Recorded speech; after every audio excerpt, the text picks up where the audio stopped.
50 Facts about St. Mary Mackillop. Her full name was Mary Helen Mackillop. Mary's parents were Flora MacDonald and Alexander Mackillop. Her father was a former seminarian whose ill health had caused him to abandon the vocation to priesthood.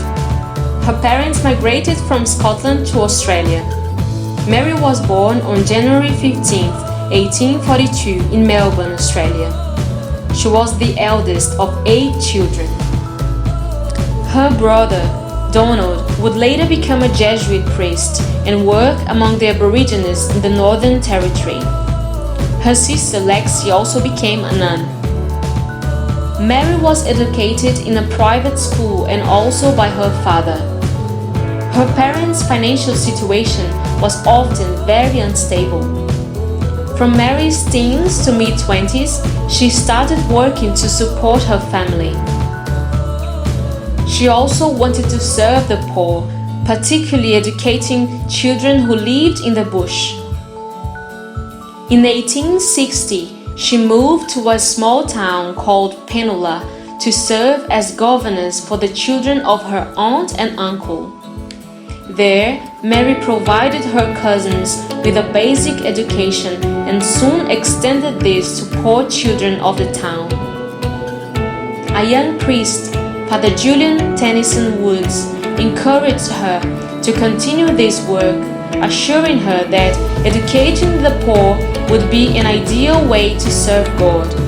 In 1866, Mary and Father Julian founded Australia's first order of nuns, the Sisters of St. Joseph of the Sacred Heart. On March 19, 1866, the feast of St. Joseph, she discarded her secular clothing and put on a simple habit. She was the first of the Sisters of St. Joseph. She adopted the religious name of Sister Mary of the Cross. They established St. Joseph's School in a converted stable in Penula, providing a free education to children from the area. The first school set the pattern for many to come. In the first 5 years, 40 schools, convents and 4 charitable institutions were founded in South Australia. In 1867, Mary took vows and became the sisters' first superior mother. She had a radical vision on the way the order of the sisters should be structured. Mary Mackillop intended that the order be self-governed and devoted to teaching and charity. She didn't want the order to be subject to direction by the bishop of a particular diocese, and every sister was to help with the work, regardless of background. In response to her stand on the structure of the order, Mary came into direct conflict with the Bishop of Adelaide. On September 22, 1871, Bishop Shale excommunicated Mackillop for insubordination. Mary's response to this was one of calm acceptance and firm trust in God.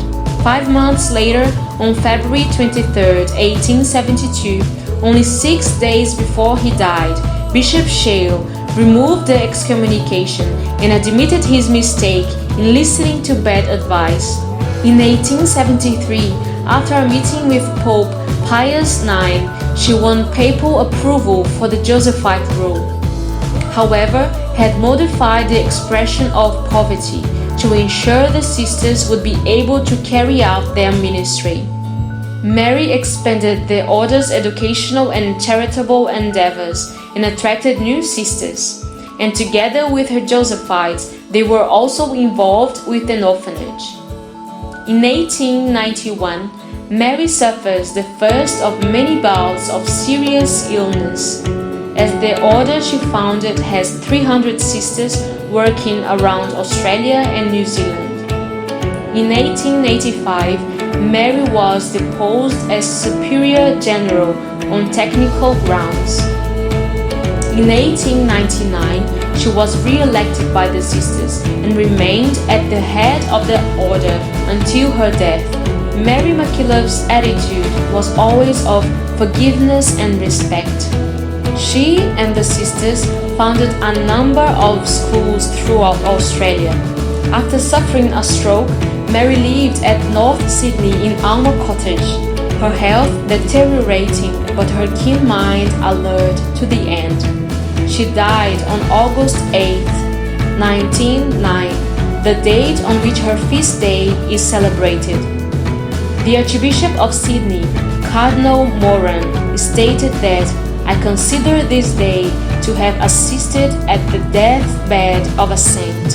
Her remains were exhumed and transferred on 27 January 1914 to a vault before the altar of the Virgin Mary in the newly built Memorial Chapel in Mount Street, Sydney. She was beatified by Pope John Paul II in January 1995 after evaluating the testimony of an Australian woman who claimed that her terminal cancer had disappeared after she called upon Mackillop in prayer. She was canonized on October 17, 2010. Mary's life was spent in the battle for the establishment of true Catholic schools. Mary's motto was, "Never see a need without doing something about it." She is the first Australian to be recognized as a saint by the Catholic Church.